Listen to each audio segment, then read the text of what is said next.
Hello, forever friends and family. Welcome to webinar number 25, Think and Grow Rich.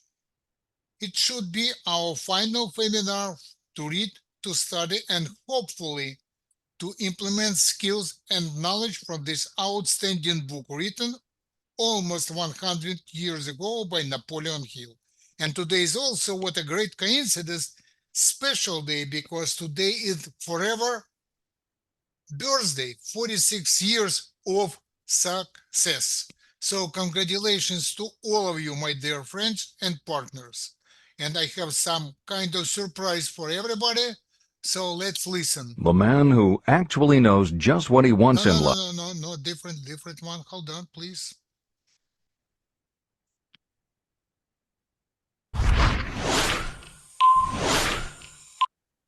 Let me share it with you. No, not like this. Hold on, please.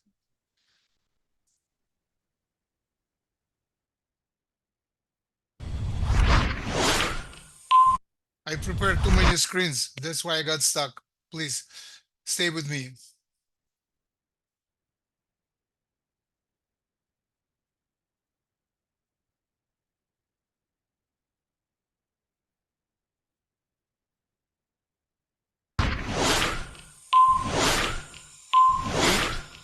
Seven, 6, 5, 4, 3, 2, 1, 0.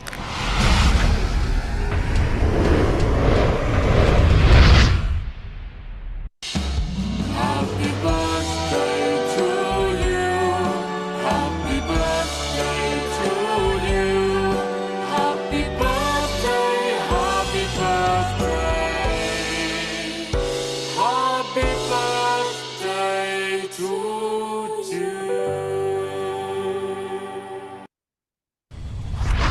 Happy birthday forever family and friends. And I would like to ask everybody, one more thing, I would like to share one more video with you. Hold on. Zoya, please confirm, what do you see on the screen?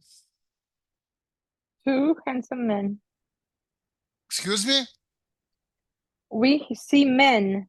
Oh, okay, you see man. It's not just a man, it's a Greg Mon, forever Chief Executive Officer. Let's watch it.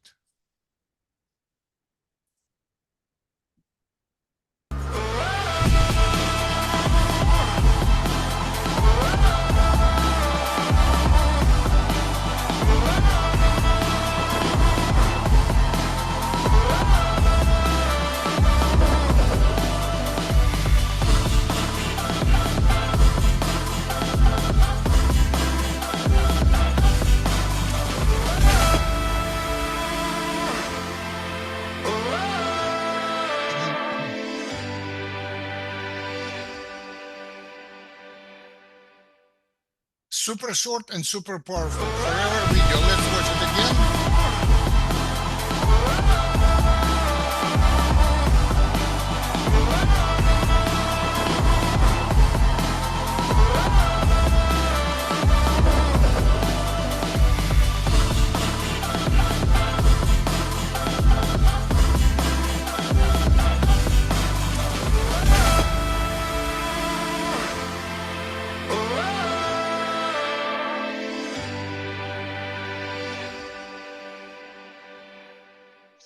Okay, one more picture I would like to share with everybody, and I need confirmation. What do you see on your screen? It's a couple. It's not just a couple. Thank you, Zoya. It's Nazarov couple. Dr. Mikhail Tanya Nazarov and Misha. Tanya and and Misha. his wife, hold on, please, and his lovely wife, Tatiana Nazarov. I had a conversation with him today, and he said his congratulations to Forever Family today, and I will repeat everything in Russian right now. So that's from them, from Odessa, from Ukraine to us. На русском языке, повторяю для всех, это замечательные наши друзья с 2004 года, доктор Михаил Назаров и его замечательная жена Танечка Назарова. Они передавали всем привет. поздравления и самые добрые пожелания в наш день 46-летия. Так, это мы тоже заканчиваем. А что сейчас видно на экране? Что-то видно? 10. Что? The number 10. Oh, the number 10. It will be, again, I will play this music. Happy birthday with the number 10. Let's go.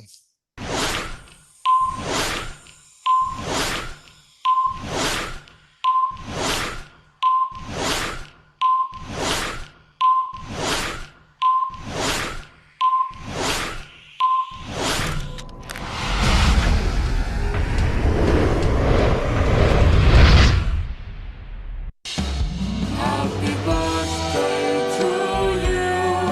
Happy birthday to you. Happy birthday, happy birthday. Happy birthday to you.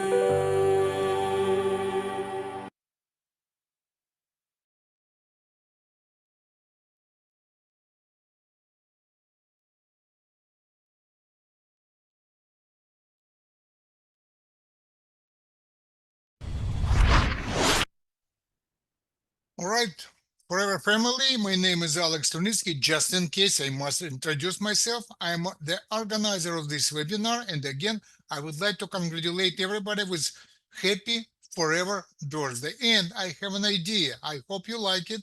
Unmute your microphone. And before, let me finish my introduction and congratulations to all of you. I would like to congratulate everybody again and to my lovely sponsor, Lilichka Krakovich, who started this business 21 years ago. If she would not start it, I don't know if we met ever as today. Говорю по-русски. Моя благодарность и поздравления Лилечке Кракович, моему любимому спонсору. Если бы она не начала этот бизнес 21 год тому назад, в 2003 году, то, я не знаю, встретились бы мы вообще в этой жизни и в этом бизнесе. А теперь я предлагаю каждому, кто хочет что-то сказать на английском или на русском языке, unmute your microphone and speak up. Please go ahead. Who is the first one?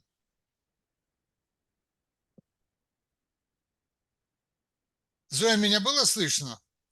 Yes, we heard. My congratulations to everyone. Happy birthday to the company. Happy birthday to everyone, because we are connected with this company and we have like our blood and our activity connected with this company. I wish everyone health, wealth, and be very active in your life and business. Next one. Thank you, Zoe, very much. Thank you. Who is the next one? Thank you for Ever Living Company. Good evening, everyone.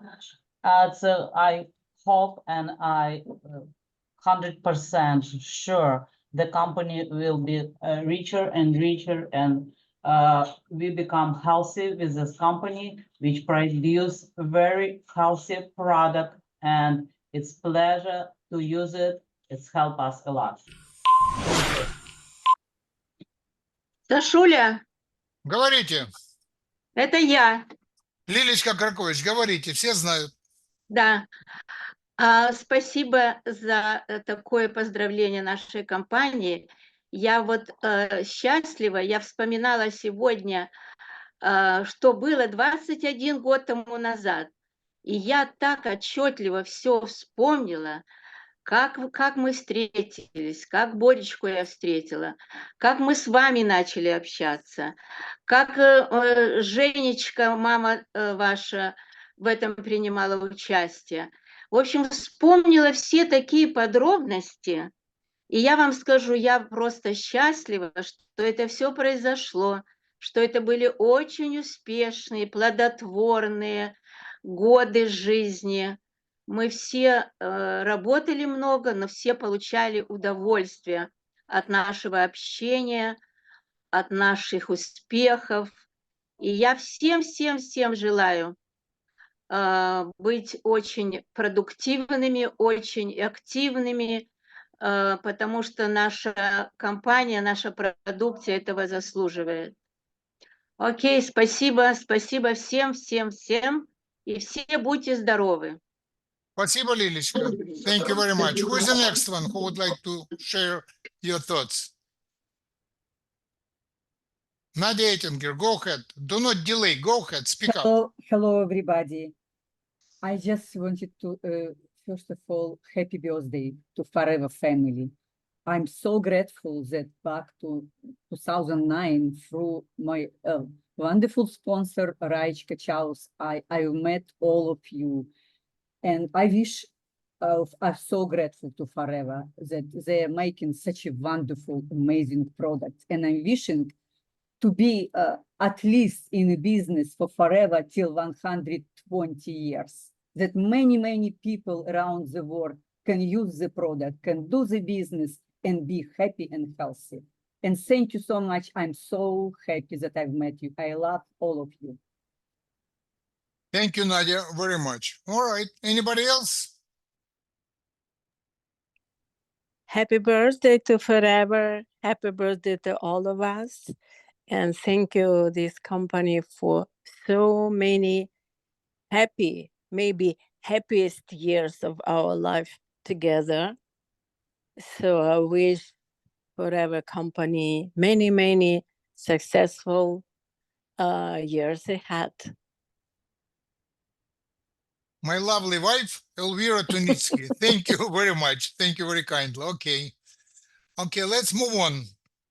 And the next step is to read, to study, and hopefully to implement this book.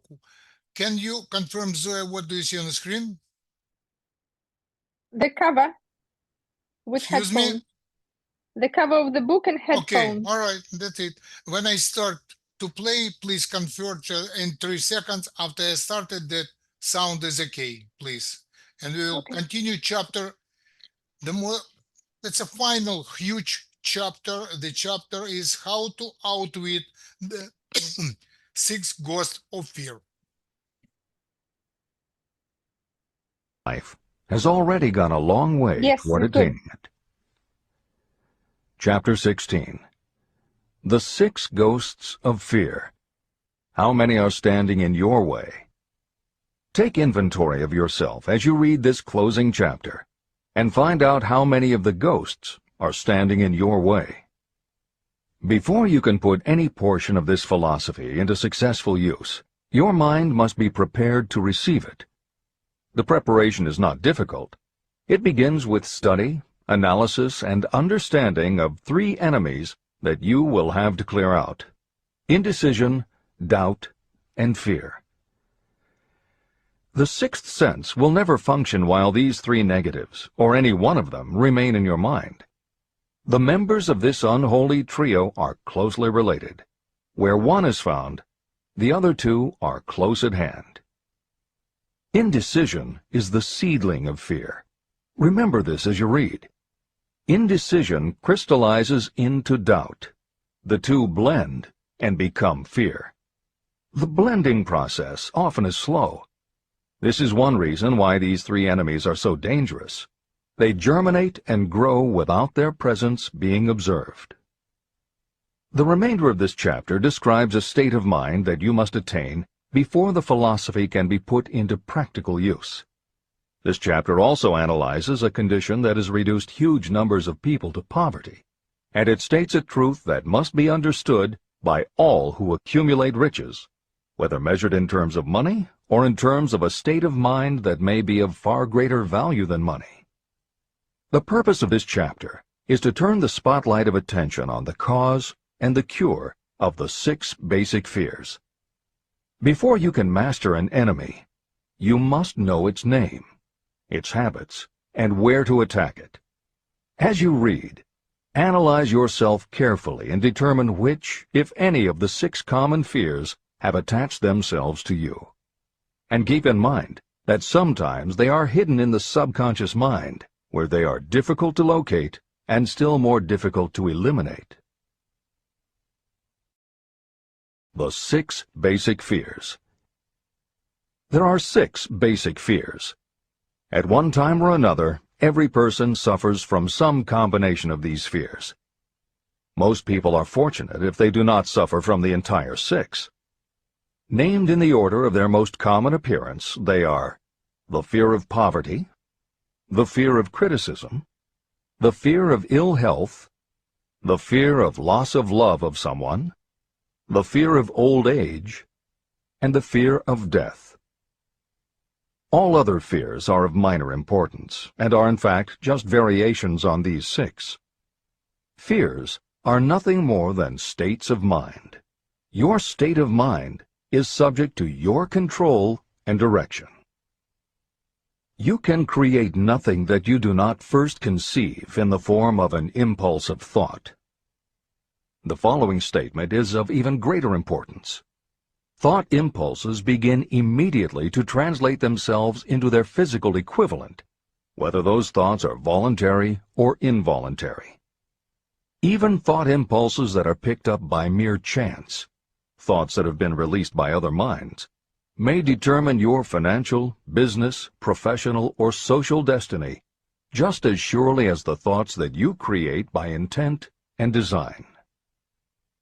This circumstance also explains why some people seem to be lucky, while others of equal or greater ability, training, experience, and brain capacity seem destined to have misfortune.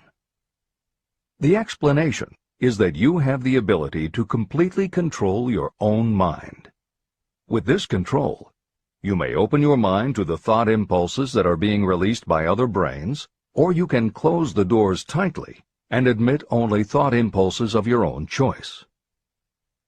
Nature has endowed human beings with absolute control over only one thing, and that one thing is thought.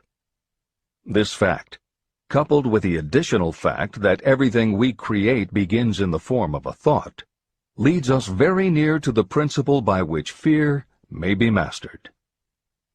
If it is true that all thought has a tendency to clothe itself in its physical equivalent, and this is true beyond any reasonable room for doubt, it is equally true that thought impulses of fear and poverty cannot be translated into terms of courage and financial gain. The first basic fear, the fear of poverty.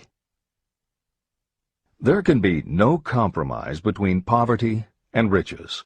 The two roads that lead to poverty and riches travel in opposite directions.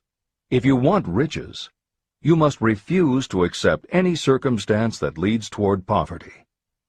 The word riches is used in its broadest sense, meaning financial, spiritual, mental, and material wealth. The starting point of the path that leads to riches is desire. In Chapter 3, you received full instructions for the proper use of desire. In this chapter on fear, you have complete instructions for preparing your mind to make practical use of desire. Here is the place to give yourself a challenge, which will definitely determine how much of this philosophy you have absorbed. Here is the point at which you can tell what the future holds in store for you. If, after reading this chapter, you are willing to accept poverty, you may as well make up your mind to receive poverty. This is one decision you cannot avoid. But if you demand riches, determine what form and how much will be required to satisfy you. You know the road that leads to riches. You have been given a roadmap. If you follow it, it will keep you on that road. If you neglect to make the start, or stop before you arrive, no one will be to blame but you. This responsibility is yours. No excuse will save you from accepting the responsibility if you now fail or refuse to demand riches of life. All you need is one thing. Incidentally, the only thing you can control, and that is a state of mind. A state of mind is something that is up to you. It cannot be purchased. It must be created.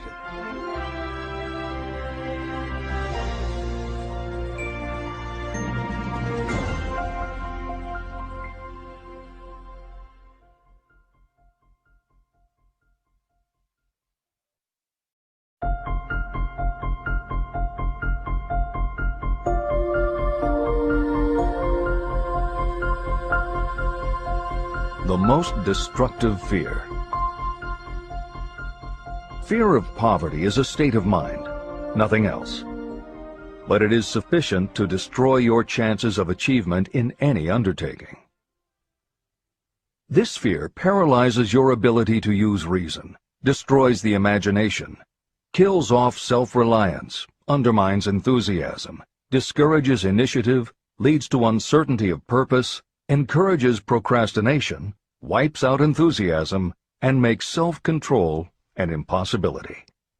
It takes the charm from your personality, destroys the possibility of accurate thinking, diverts concentration of effort. It defeats persistence, turns willpower into nothingness, destroys ambition, clouds the memory, and invites failure in every conceivable form.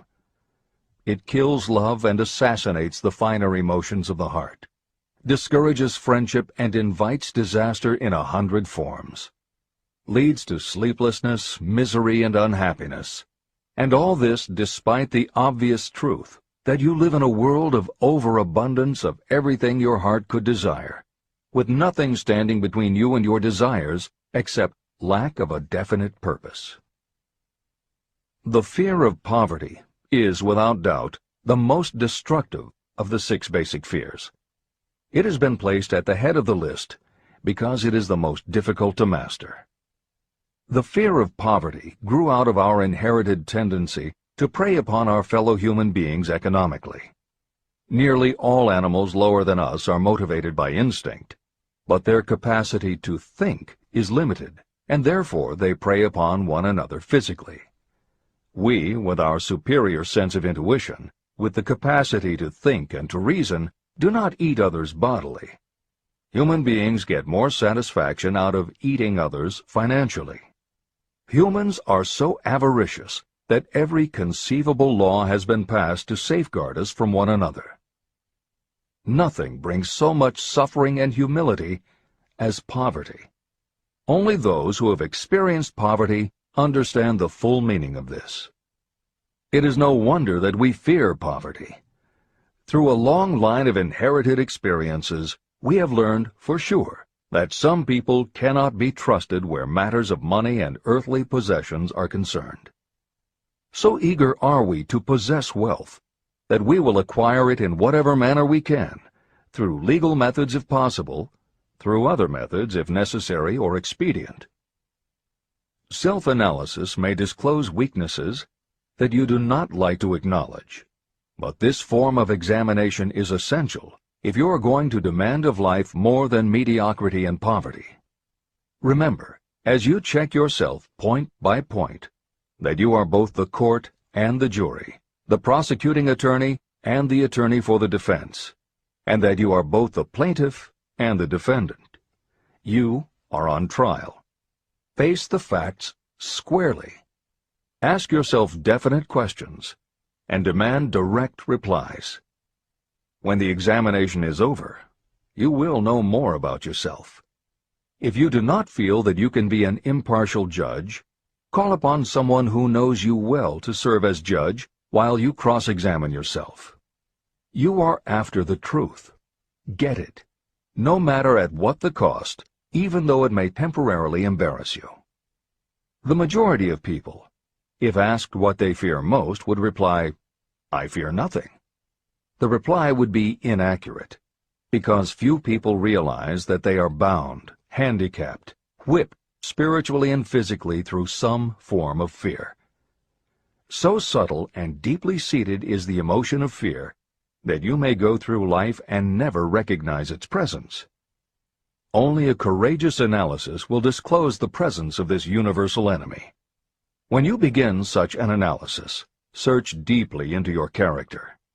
The following is a list of the symptoms to look for. Symptoms of the fear of poverty. 1. Indifference. Commonly expressed through lack of ambition, willingness to tolerate poverty, and the acceptance of whatever compensation life may offer without protest. Also mental and physical laziness, and lack of initiative, imagination, enthusiasm, and self-control. 2. Indecision. The habit of permitting others to do your thinking. Sitting on the fence. 3. Doubt. Generally expressed through alibis and excuses designed to cover up, explain away, or apologize for your failures. Sometimes expressed in the form of envy of those who are successful, or by criticizing them. 4. Worry. Usually expressed by finding fault with others, a tendency to spend beyond your income, neglect of personal appearance, scowling and frowning, nervousness, lack of poise, self-consciousness, and often the use of alcohol or drugs. 5. Overcaution. The habit of looking for the negative side of every circumstance. Thinking and talking about possible failure instead of concentrating on succeeding. Knowing all the roads to disaster, but never searching for the plans to avoid failure.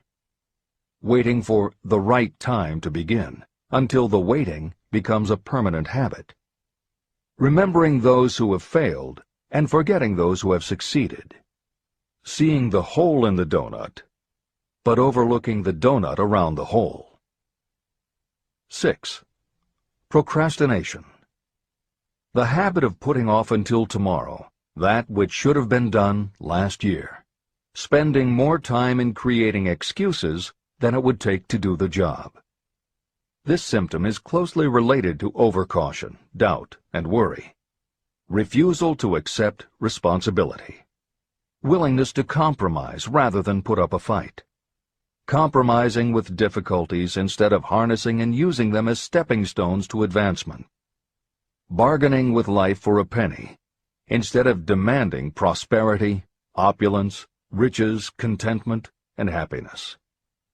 Planning what to do if you fail, instead of burning all bridges and making retreat impossible. Weakness of, and often total lack of, self-confidence, definiteness of purpose, self-control, initiative, enthusiasm, ambition, thrift, and sound reasoning ability. Expecting poverty instead of demanding riches. Associating with those who accept poverty instead of seeking the company of those who demand and receive riches. Money talks. Some will ask, why did you write a book about money? Why measure riches in dollars alone? Some will believe, and rightly so, that there are other forms of riches more desirable than money.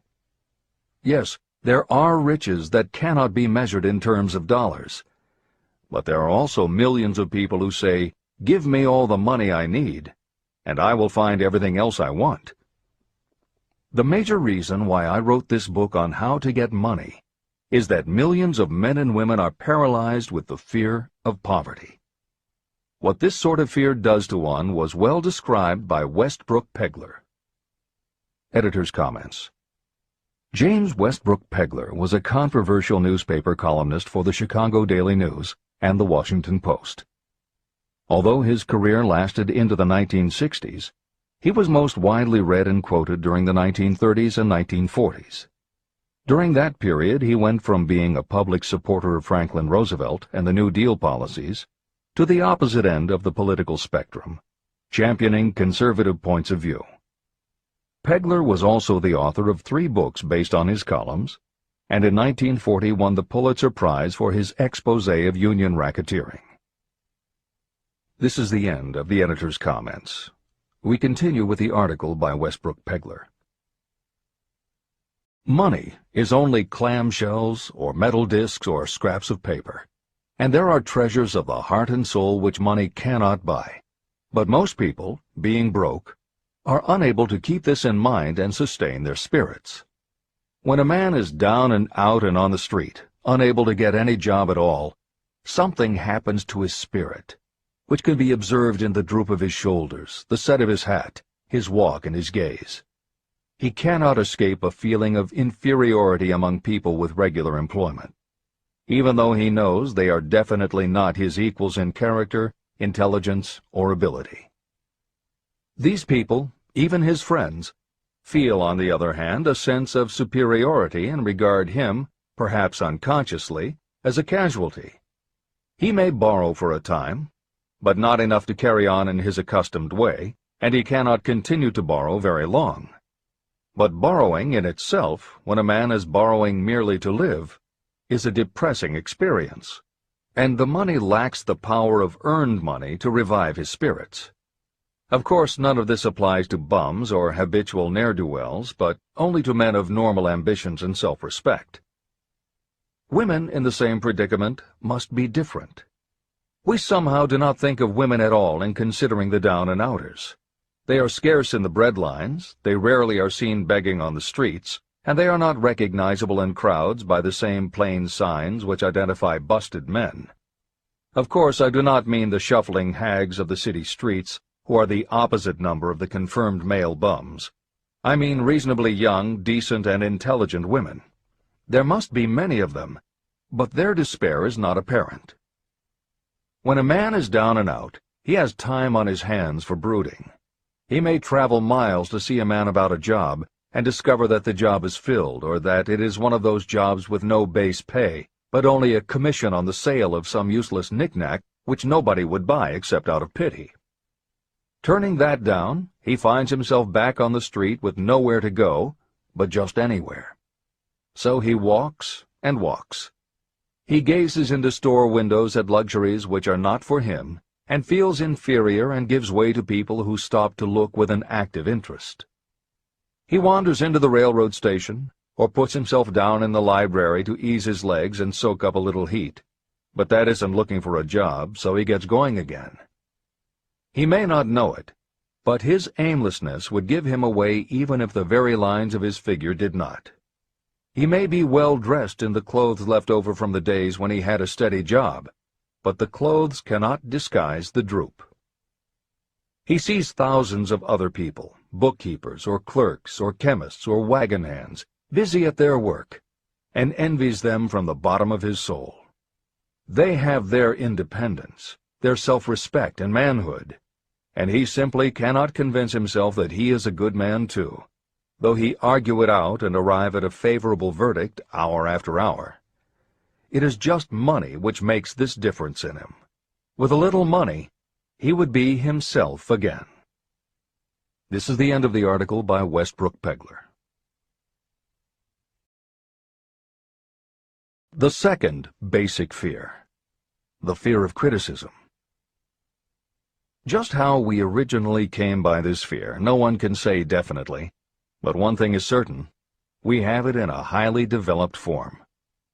I am inclined to attribute the basic fear of criticism to that part of our inherited nature that prompts us not only to take away other people's goods and wares, but also to justify our actions by criticism of the character of others. It is well known that a thief will criticize the man from whom he steals, that politicians seek office not by displaying their own virtues and qualifications, but by running negative campaigns against their opponents. Designers and clothing manufacturers have not been slow to take advantage of this basic fear of criticism. Every season, styles change. Who establishes the styles? Certainly not the purchaser. It is the designers and manufacturers. Why do they change the styles so often? The answer is obvious. They change the styles so they can sell more clothes. The fear of criticism robs people of their initiative, destroys their power of imagination, limits their individuality, takes away their self-reliance, and does them damage in 100 other ways. Parents often do their children irreparable injury by criticizing them. The mother of one of my friends used to punish him with a switch almost daily, always completing the job with a statement, "You'll land in the penitentiary before you are 20. He was sent to a reformatory at the age of 17. Editor's comments. Modern psychotherapy is well aware of the circumstance that Hill describes in the preceding paragraph.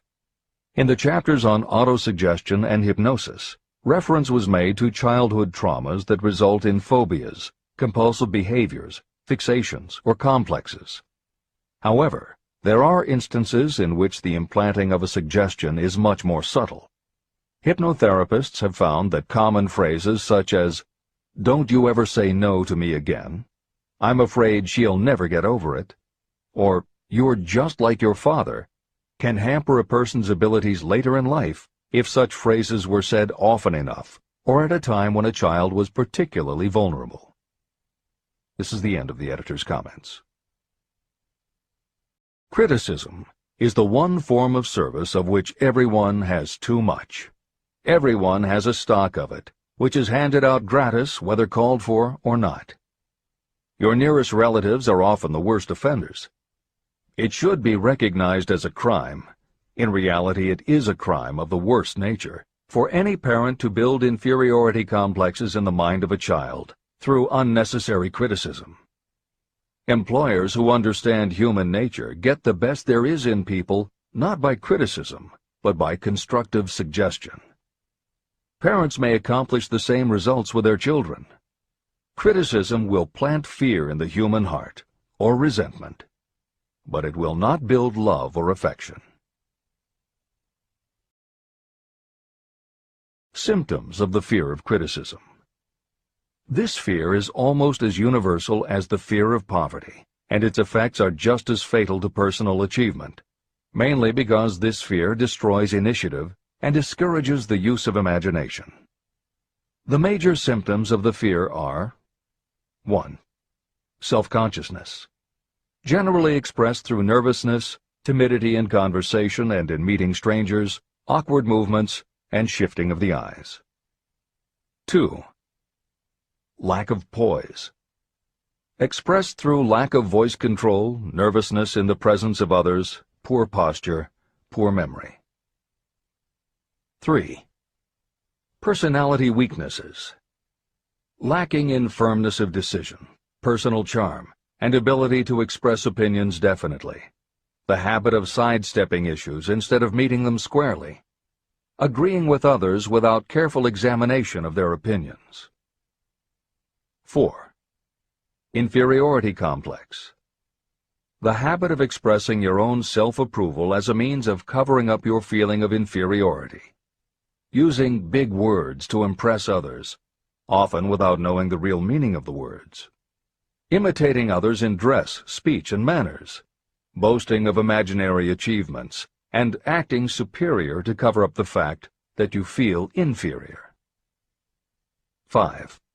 Extravagance, the habit of trying to keep up with the Joneses and spending beyond your income. 6. Lack of initiative, failure to embrace opportunities for self-advancement, fear to express opinions, lack of confidence in your own ideas, giving evasive answers to questions asked by superiors, hesitancy of manner and speech, deceit in both words and deeds. 7.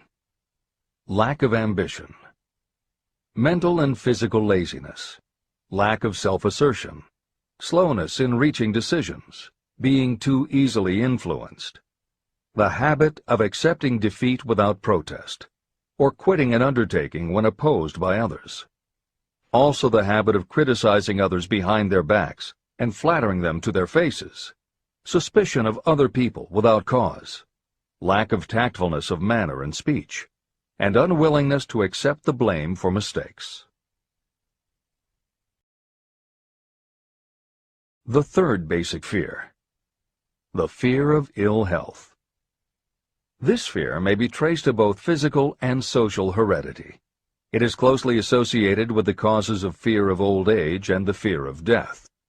We fear ill health because of the terrible pictures that have been planted in our minds of what may happen if death should overtake us.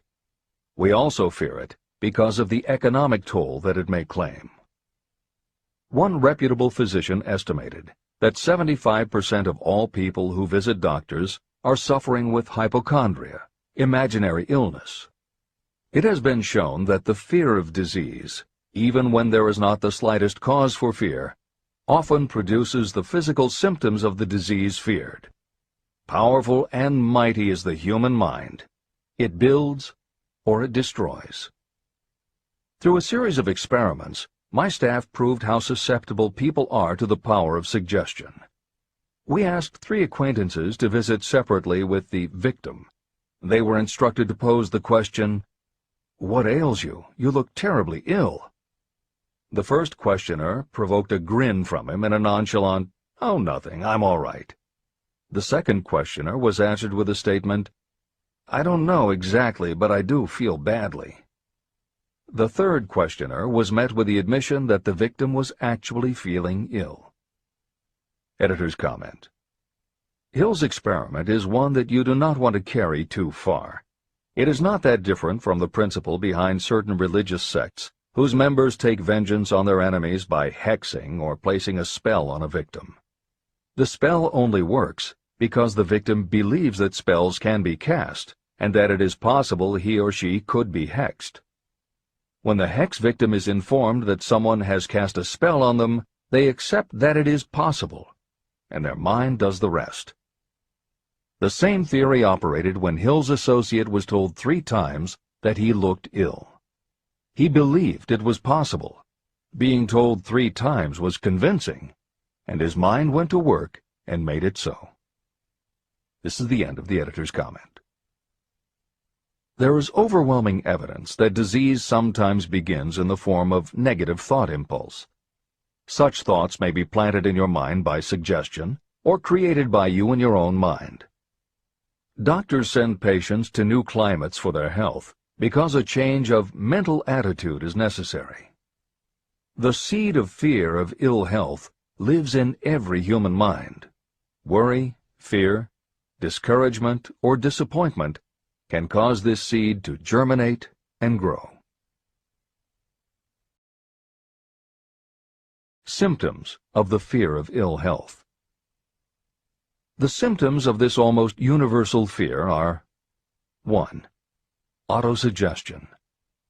The habit of negative use of self-suggestion by looking for and expecting to find symptoms of all kinds of disease.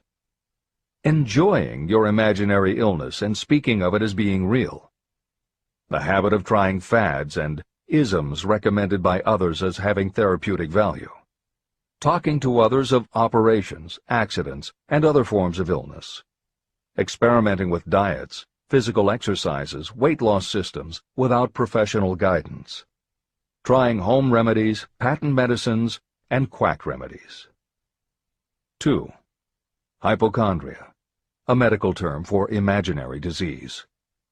The habit of excessively talking about illness, and by concentrating the mind on disease you begin to expect it to happen to you. Nothing that comes in bottles can cure this condition. It is brought on by negative thinking, and nothing but positive thought can cure it. Hypochondria is said to do as much damage on occasion as the real disease might do. 3. Exercise. Fear of ill health often interferes with proper physical exercise and results in overweight. 4. Susceptibility. Fear of ill health breaks down your natural resistance, which makes you susceptible to real disease. The fear of ill health is often related to the fear of poverty, especially in the case of the hypochondriac, who constantly worries about the possibility of having to pay doctor's bills, hospital bills, etc. This type of person spends much time preparing for sickness, talking about death, saving money for cemetery plots, burial expenses, and such. 5. Self-coddling. The habit of seeking sympathy. The habit of feigning illness to cover your laziness, or to serve as an alibi for lack of ambition. People often resort to this trick to avoid work. 6. Intemperance. The habit of using alcohol or drugs to destroy pain instead of eliminating the cause. 7. The habit of reading about illness and worrying over the possibility of being stricken by it. The 4th basic fear. I would like to take a break here for now because it's a huge chapter and it will be too much information. I don't want to overload you and myself also, and I will extend. It will be final at 25th webinar next time, addition to final.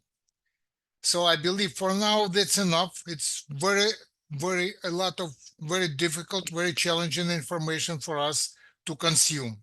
And I would like to share something special with Iris because she didn't see this video. Zoya, please confirm what do you see on the screen? Hold on for a Number second. 8. Number 8, perfect. Thank you. Number 8. Zoya, is that number 8? Number 8. Okay, excellent.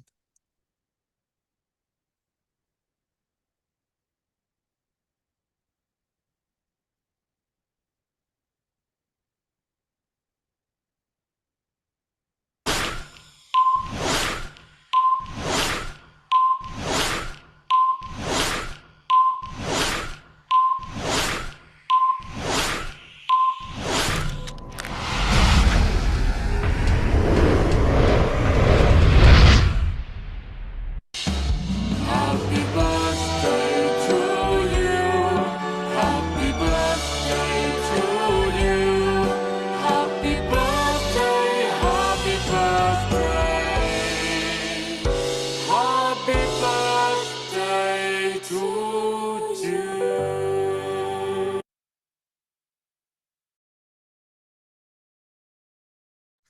Happy birthday to Iris because she was a little bit late, but on schedule. It's not late and on schedule at your time. Happy birthday, Iris. 46 years with forever, and you're very long for a long time. Friend and partner, the most reliable manager from New Jersey. Happy birthday to you. Happy birthday to Sherwin. Happy birthday, everybody. I'll see you next Monday. Thank you for playing it again, Happy Alex. Thank birthday. you. Bye-bye. Happy birthday, everybody. Take care. Bye-bye. Thanks a Thank lot. you. Happy Thank you. birthday. Bye-bye. Really wonderful. Yes. Thanks a lot. Bye bye.